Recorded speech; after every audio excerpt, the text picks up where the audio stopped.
Ladies and gentlemen, welcome back to the Unsung Heroes of the Super Motocross World Championship season, episode number 18 altogether, and episode number 1 of talking about the top privateers from each round of the AMA Pro Motocross Championship this summer. The great outdoors kicked off this weekend, Fox Raceway in Paula, California, and there were a lot of great performances from privateers despite the number of factory talent in the field. So many talented racers, stacked gates in each class. We will be here to talk about the top performers in each class and each and every privateer who walked away Saturday with points. I am Trey Stire, your host. Thank you so much for tuning in today. You can listen to this show on Spotify, Apple Podcasts, iHeart Radio, or YouTube. Be sure to follow the Stire Sound for more of this show, our standard Stire Sound podcast, as well as Whose Standing Is It Anyway. Be sure to like, comment, subscribe. Do anything that helps us get a little bit more visibility. Tell a friend about the show, as well as follow along to our official Instagram page at the Stire Sound Official for more updates and more clips that you can send your friends or post, get them out there a little bit further. As I mentioned, Fox Raceway, round one of the Pro Motocross Championship. A lot to cover. A lot took place as well. So much action all around the track. And a lot of privateers rising to the occasion, especially in the 250 class. Of course, that's where we'll start today's episode. We begin with an absolutely tremendous performance from Lux Turner on his Toyota Redlands Bar X Yamaha. I think by far the most impressive performance of Turner's career so far. Of course, his third full summer as a professional. And what a day he had on Saturday. It began early on, momentum early in Q1. Lux Turner led about half of the session in Q1. He was on top of the leaderboard early. To be honest, I wasn't sure that was accurate. I was looking at the live timing and I was like, Lux Turner, P1? Like, all right. He was a couple seconds faster than everybody early on. Of course, Levi Kitchen and a couple other guys would end up getting past him. But Lux Turner held the lead for the majority of Q1 in that session. Ended the day with a really solid qualifying effort. Then he goes into the motos and he put on a show. First moto, spent the entire race inside the top 10. He looked very comfortable. He didn't look out of place. He looked like he belonged with those factory guys and those big dogs. Then in the second moto, I think was even more impressive because he does it again and he just steadily climbed forward at the end of that race. He got by Nick Romano, Caden Minier, Cole Davies, ended up sixth in the final moto. What a ride! And he was actually the fastest man on track in some of the later stages of that second moto. 15 lap race, laps 11 and 12. Lux Turner was the fastest man on the property at Fox Raceway. He was absolutely shredding. He was getting past factory guys. Don't know if they were getting tired or fading back. Lux's motor didn't stop. He kept on going. And that was perhaps the most important part, or the thing that caught my eye the most, was his fitness. I know that Lux has the speed for sure. I know he's never really been a guy to fade off in the races, but the fact that he was able to keep the intensity up for 35 minutes in both motos to pass some of those factory guys, especially someone like Cole Davies, who was so dominant in Supercross, and to just blow past him, to run with guys like Joe Shimoda and Chance Hymas all day long and not look out of place, not look uncomfortable. His fitness is there, his speed is there, his racecraft was there. An absolutely brilliant performance from Lux Turner. I can't wait to see if he'll be able to keep this up the rest of the season. Of course, it seems like he really has that momentum that he picked up in the offseason back fully behind him. Of course, such a great year in the Australian Supercross Championship until his injury. He started picking up steam at the end of Supercross. Great run in Denver, qualified top three in the West Division in Salt Lake City, and now here he is, a career best seventh overall for Lux Turner. What a performance from the number 43. Hopefully, he can keep the ball rolling into Hangtown this weekend. But the next privateer in the order was someone on his former team, the AEO Power Sports KTM Racing Team. Give an attaboy to Carson Mumford as well. He put together a great result. 11th place overall for Mumford. He started building momentum in the Glen Helen Moto Fest race that took place a couple weekends ago. He dominated the 250 class, would have actually finished fourth, I believe, in the 450 class. They started about a minute behind the 450s, and he was able to tear through a lot of those riders. But that was another guy. I was very impressed with Mumford's fitness. He never faded. He was right there just around and outside of the top 10 in the first moto, and then climbs to ninth in the second moto. 12-9 finishes.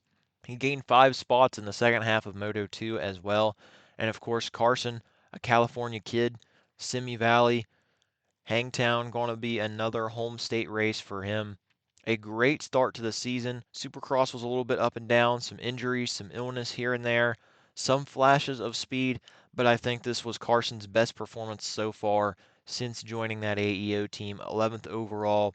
Let's see what Mumford's able to continue building the rest of the season, and also be sure to stay tuned to the Transworld Motocross YouTube page. We have a new series dropping where we'll be following a racer every single weekend of the Pro Motocross Championship. And Carson Mumford was our guy at Fox Raceway, carrying the little GoPro around in the pits. He put together a great ride, a great afternoon. Let's see if the 71 can keep it up. 13th place overall, Max Voland, Club MX Yamaha. I think perhaps the most impressive 13th place finish I've witnessed personally. I know usually you look on paper, you think 13th place. Well, what's impressive about that? He was charging and tenacious all day long. He went down in the first turn of that opening moto and he went to work, man. He passed 26 riders, 39th to 13th place, and he had a really long battle with his teammate Cody Schock. Seems like every single race this season, the Club MX guys are just linked together all the time. Voland and Schock were mixing it up. I think that was a battle for 16th for a long while. Voland started to break away a little bit. Then he made another mistake, brought Schock right back to him. But Voland ended up pulling away for good and getting a few more spots. Second moto, another not so great start. He worked hard. Man, the eye test, he was absolutely ripping out there. A net gain of 37 spots throughout the day on Saturday. And I know you don't want that. You want to get good starts, but if you want to rip through the pack, there's your textbook example. Plus 37 if you combine the motos and positions gained for Max Voland throughout the day. Another California boy, Hangtown. Let's see if he can go out there and get a little bit better starts, maybe contend toward the top 5 because he looked like he had the speed to compete. Just bad starts plaguing him. Max Voland, look for improvement throughout the rest of the season for him. A little bit further back, you have 17th place. Welcome back to America, Mathis Borame, the former MXGP racer. You may remember him late 2010s, early 2020s in the MX2 class. He's mainly competing in his homeland of France. Valentin Tillet, another Frenchie who competed in the U.S. briefly in the past. That is his organization, his team, the 737 Performance KTM group. Of course, 737 was TA's number when he raced. They were here in 2024 with Tom Guyon at Southwick and Redbud. They were here last year with Boyrame at Unadilla and Ironman. Now they are back. Fox Raceway and Boyrame began the year 17th overall. He qualified inside the top 15, and he was 11th on the first lap of the opening moto, but had a couple falls, went down deeper in the pack. He was 26th at the end of the first moto, not really indicative of his true speed and pace, but the second moto was a big step forward and a step in the right direction. He ran 15th for the majority of the race and then took 14th from Derek Kelly on the final lap. Ended up 17th overall with 26-14 scores, which I think is pretty solid. I don't know how many races Boyrame will be able to do over here in America before heading back to Europe, but it looked like he was already on the entry list for Hangtown when I checked earlier today, recording this on Tuesday. So we should get to see the number 872 back in action this weekend. But welcome back to America, Mathis Boyrame and the 737 Performance KTM team. Derek Kelly, I just mentioned him. He was right behind there in the overall rankings, 21-15 for 18th overall. DK was the top MX6 Racing Kawasaki rider. Man, that first moto, he had to be frustrated. He was right there behind some of the Triumph guys, Austin Forkner, Deacon Dino. I think Parker Ross, Dylan Schwartz were in that mix. Seemed like DK was really in the heat of a battle, but there were so many fast guys in there. He just couldn't find a way around some of those guys. Ended up 21st. He did get a point from the first moto, a good bit better in that second moto. Of course, this is DK's first summer back on a 250 since 2023. He was on a 450 the last couple years, on an AEO KTM in 2024, on an MX6 Racing Yamaha last summer. Now, of course, the Kawasaki 250. But he was better in the second moto, got a top 10 start, 8 points in the season opener, a decent beginning to the year for Derek Kelly. Some other guys who had a bit tougher beginnings to the year: Cody Schock, 16-22, not really the scores we're accustomed to seeing from Schock. As I mentioned, of course, his battle with Volan tooth and nail there in the first moto. Schock ended up 16th. Then the second moto, early crash sent him down the order. I think he may have been caught up in the Michael Mosman Levi Kitchen incident. It looked like there might have been a rider with blue fly gear in that, but I wasn't sure 100% from my vantage point. Kind of far away from the hills, you could just barely see them at the top of it. But either way, he went down in the race early. He climbed back somewhat, but struggled to really get up there and battle for points, and he ended up at one spot outside of the points by the end of the moto. And another guy we're used to seeing do well at these nationals, Dylan Schwartz, one of the Toyota Redlands Barax Yamaha guys. He was 17th in the first moto. I think it was a textbook standard Dylan Schwartz bad start. Dylan Schwartz absolutely rips, but starts have definitely been his weakness during his career. And then later in the day, early crash. I did not see it. I don't know where it happened at, but he went down early in the second moto, pulled off 1740. Hopefully Dylan is okay and ready to roll this weekend in Hangtown. 23rd overall, another one of the MX6 Racing boys, Marshall Welton, 23-18, another guy who has raced 450 motocross for a long time. Had some time with the HEP Suzuki guys. Of course, Rock River Yamaha last year made the switch late in the season to the MX6 team. Marshall back on a 250 outdoors for the first time in several years. 23rd overall, 23-18. He got a little bit better throughout the day, just outside of the points in the first moto. Then the second moto, he was a little bit better. And speaking of better, but also speaking of Marshall Welton, I bet this guy got absolutely sick of seeing Marshall Welton's jersey. Brock Bennett was back in action. He missed the entire Supercross season. He got hurt late in 2025. Basically had to relearn to ride again. According to his Instagram, he said his fitness was at an all-time low. He is back. The McGinley Clinic Privateer Support Program helping out Brock this year. He recently launched his own graphic company, qualified 30th to begin the day, then went 24-19. He spent about 10 minutes in that first moto behind Welton, and in the entire second moto, he was probably sick of seeing that black and neon number 65 and that O'Neill gear. He could probably count the threads on that thing by the end of the day. So much time spent behind Marsh. But hey, for Brock Bennett to come back from sizable injuries like that, to score some points in the second moto, I think Brock Bennett is one of the most underrated privateers in the sport, regardless of class. He always rips outdoors, and he seems like he never has that motor give out on him. Some of those guys, they start to peter out a little bit. They start to fade off late in the motos. Bennett never seems to fade off. 19th place, back in the points. Welcome back, Brock Bennett. Also, welcome back several racers returning from injuries. So did Avery Long to begin his sophomore season of pro motocross. He's a part of that AEO Powersports KTM racing team, of course.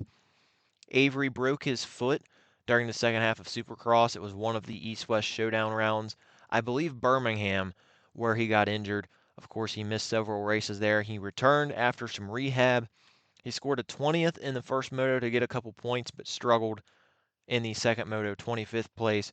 Hopefully he's able to keep rehabbing that foot to get it back to 100%, and I'm sure he'll be closer to the top 15 and fighting for more later in the season. Great to see Avery back regardless. The final point scorer in the 250 class. His former amateur teammate, of course, now competing with the Phoenix Racing Honda team, Gavin Towers. Rough opening race. I believe he took the checkered flag in either 28th or 29th, but he ended up with a penalty for cutting the track. That dropped him back to 31st. The second moto was a lot better, a lot closer to what we expect out of Gavin Towers. And he took home P21, scored the final point of the day, nipping Cody Schock by less than a second. Towers will enter Hangtown with a little bit of a boost after that second moto. It took Gavin 3 rounds last year to score points. He didn't score until Thunder Valley, round 3. So he's already at a better pace than last year. Hopefully, we see Gavin Towers continue to mix it up as well. A couple of quick notes from outside the points in the 250 class. Several racers making their professional debuts at the Fox Raceway National. Jeremy Fapani included in this list. Of course, if you've listened to this show, you know that Jeremy scored a podium at Philadelphia in the SMX Next finale, and he began his professional career on Saturday aboard his KTM Rockin' 7 Gear Monster Army, 27-26 for 28th overall. He put it straight into the motos. Let's see how much Jeremy will be able to keep building. Don't know if he's running the full season or not, but pro debut, something to build on for Jeremy. Parker Ross, man, tough beginning to the year for Parker. He had a breakout year last summer in his first full summer as a pro. He was just one spot shy of points in the first moto, right there on the outside looking in. Then the second moto, an early crash left him with a broken nose, and he DNF'd that moto, of course. Tough beginning to the year, tough start for Ross. Hopefully he gets healed up. I think he should be racing Hangtown this weekend. It seems like he's not taking any time off.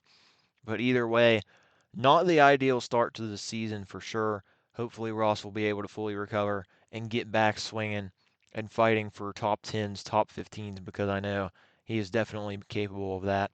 Also, shout out to the RPM Racing KTM team. They are primarily an NGPC series team, off-road series out there on the West Coast.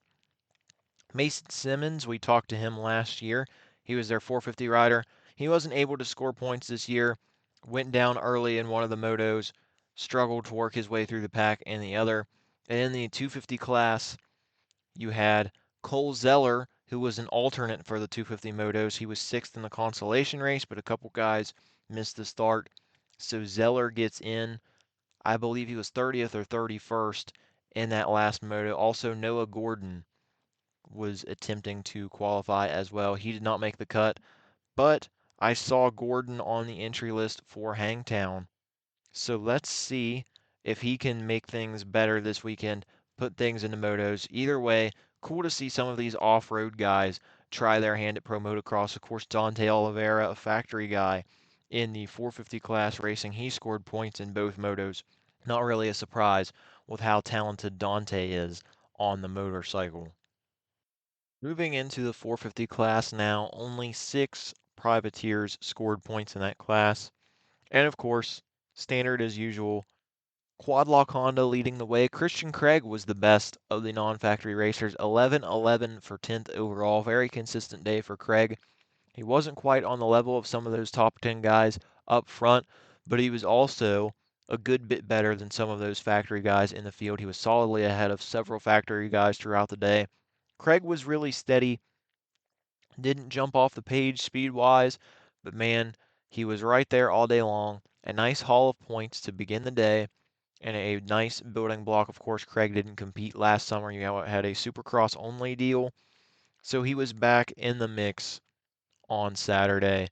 Couple spots behind him, welcome back to America, Kyle Webster.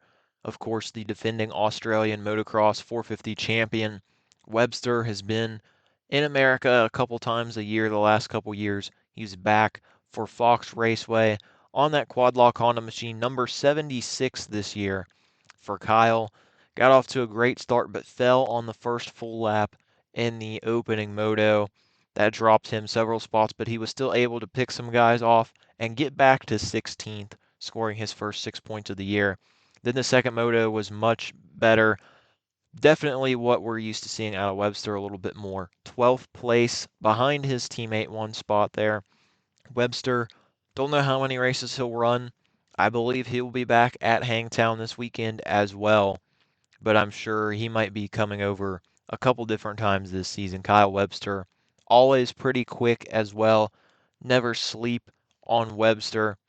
A little bit further down the order, for the first time in almost 11 years, Vince Friese, the notorious Vince Friese, was competing in an AMA National. Washougal 2015, July of that year, was his last pro motocross start. He is back. He's trying to claw his way into the SMX playoffs, of course, staying with that ISRT Kawasaki team. And Vince was so close to having points in both motos. He was running in the final points position there in the first moto, 21st place.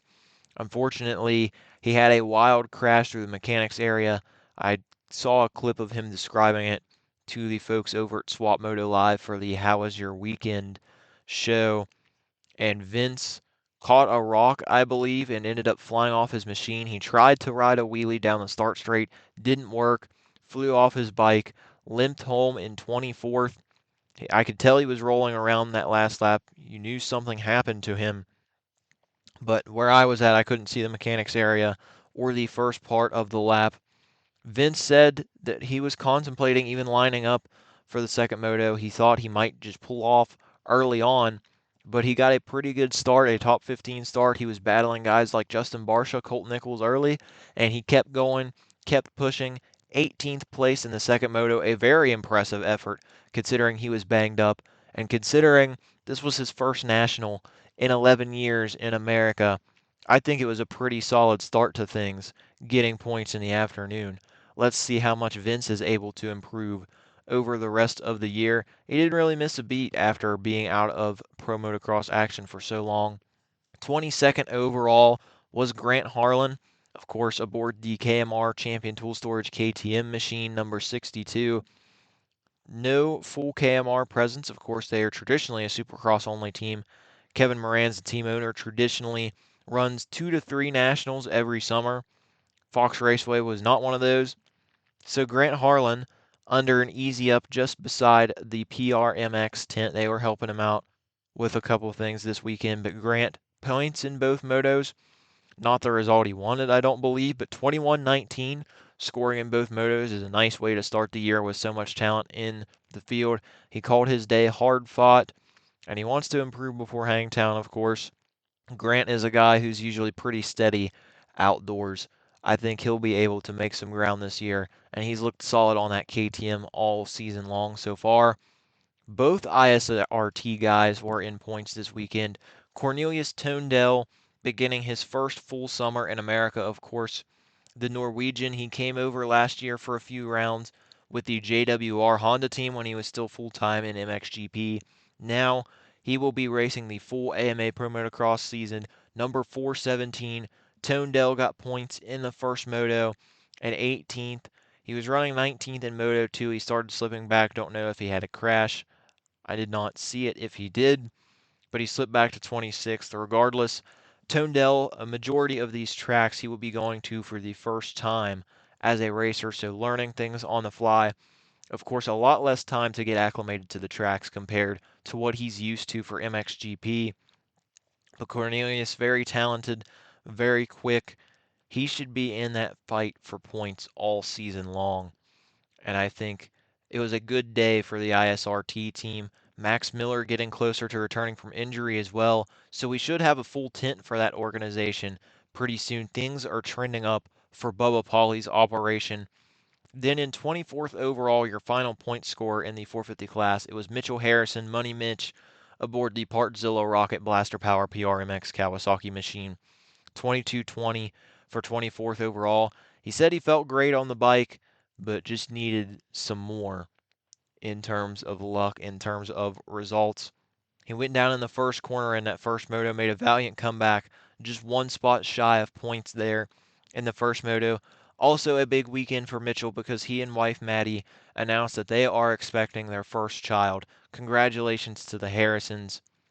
birthday should be due in October, I believe, according to the Instagram post. Mitchell Harrison should be a new dad by the end of the racing season, and he started the year off with a couple points at Fox Raceway. Then a couple guys outside of the points.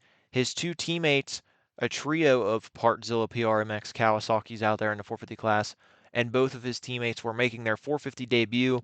Hamden Hudson, in just his second summer as a pro, he hopped up to the 450, went 23-29 for 26th overall. Hamden on his social media post seemed like he enjoyed being on the big bike. Also, Jack Chambers returned from injury. He injured his wrist at the opening round of the Supercross season, Anaheim 1, missed the remainder of the year. He only had about 10 days or so back on the bike, I believe, before Fox Raceway. It's a tough day for Chambers, but he's still riding his way into shape. He was in the consolation race, got the whole shot there, faded back a bit on the first lap to fifth, but he started clawing his way back through the field and ended up qualifying. Shout out to the Dane, Magnus Smith, who came over from the MXGP series. He's a part of that Ultimate Rider series as well that will be on YouTube. But Magnus, privateer Yamaha guy, he raced MX2 a year ago on a KTM. Magnus won that consolation race. Chambers was P2, 33-34 in the motos. Hopefully Jack will be able to continue building his fitness, building his pace, and of course adapting to the 450, used to being a 250 guy since he turned pro in 2021. There are a bunch of other racers who returned from injuries. Of course, I mentioned some in the 250 class, some in the 450 class as well. Lorenzo Locurcio missed all of Supercross due to a preseason practice crash and injury. He was back, of course, the team owner and rider for the Wildcat Race Team Gas organization, 28th overall for Lorenzo. Anton Nordstrom was back after a pretty hard crash in Arlington. Moto Whips Racing supporting the Swede, 34-28 for 31st overall in Anton's second AMA National. And then Valentin Guillot returning to action as well aboard the Gizmo Racing Yamaha. Valentin competed in AMA Supercross, had quite a few injuries. He broke a couple end plates on his vertebrae, two ribs. He had a lot of injuries after. It was a big crash in Cleveland during qualifying that took Guillot out of action and took him down and out, but he was back. He mentioned he was very open and candid on social media. He said, I'll need a few races to be back on a good level, to be back closer to his normal fight. 26-39. Hopefully, Guillot is able to continue getting better, to continue rehabbing, and to get closer to his pace from last year because, man, at the end of the year, he was a top 10 guy and knocking on the door of some of those factory racers, disrupting things. Hopefully, Valentin will get back to that level later in the season and continue to heal up. That concludes the Unsung Heroes of Fox Raceway. Thank you so much for tuning in. We hope you enjoyed today's episode. Be sure to like, subscribe, share this to those who watch the sport and enjoy the sport. We will be back, of course, after Hangtown, not only the second AMA Pro Motocross National of the year, but the first women's motocross race of 2026. Excited to see what the women will put together this weekend. Thank you so much for tuning in. Be sure to join us every week this season as we recap the top privateers and underdogs of the sport. I am Trey Stire. Thank you so much for listening, and we'll see you after Hangtown.